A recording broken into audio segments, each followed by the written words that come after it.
Hi, I'm Ava, and this is my Light is Art final project. So these are my inspiration pictures. Originally I wanted to do broken glass outside with natural elements, but since I'm quarantined inside for now, I had to do it inside, so I decided to incorporate broken glass with artificial colors such as like stained glass. This is a rough sketch of basically what I wanted to do. I think I succeeded pretty well in doing what I was trying to do, but I wanted to use stained glass, build it off of itself, and have a reflective base. This is the mason jar I used for the broken glass. I basically just put it in a grocery bag, tied it up, and then I threw it on some concrete, and it did the job. This is the plastic container along with the makeup bag I used for the base. I just cut up the makeup bag and hot glued it onto the container. With the broken glass, I just colored it different colors with a marker, let it dry, and then as you can see here, I used hot glue and placed it wherever. And this is the final product.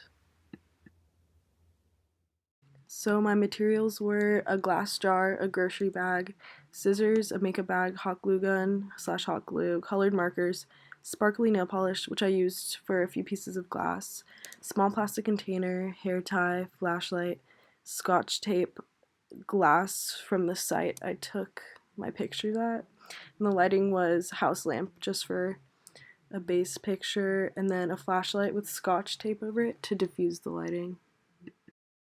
This is a site that I used to take my pictures. It's a glass fireplace with a black background, and I thought it would look cool because of the reflectiveness of the glass along with the reflectiveness of my piece. This is what the natural lighting of my house looked like with the piece. Just a lamp in the other room was illuminating it. And then the next picture is just the flash to show the setup. I kind of buried the piece in the glass, put some glass on top of it, just incorporate it into the background.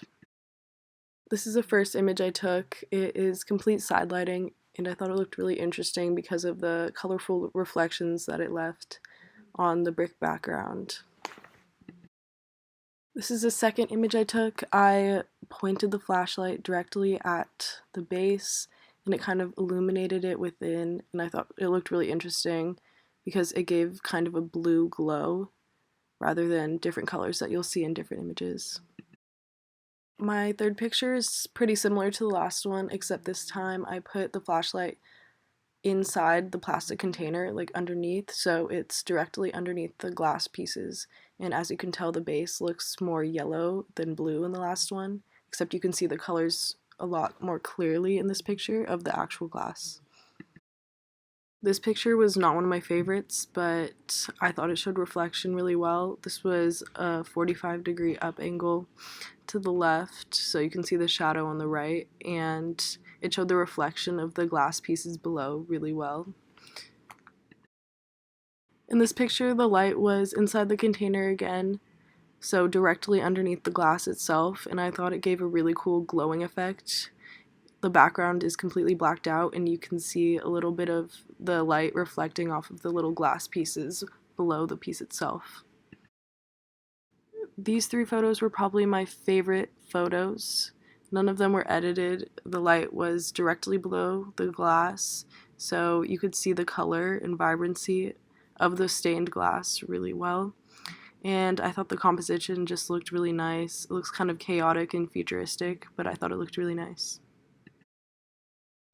The challenges were definitely creating this piece inside because I had a whole different plan of doing this outside at a spot outside of my house, and I obviously can't leave my house right now, but I think I made it work. I definitely went for a different futuristic, colorful, vibrant theme rather than it being earthy, but overall I think with what I was given, I was successful in conveying a similar yet different theme.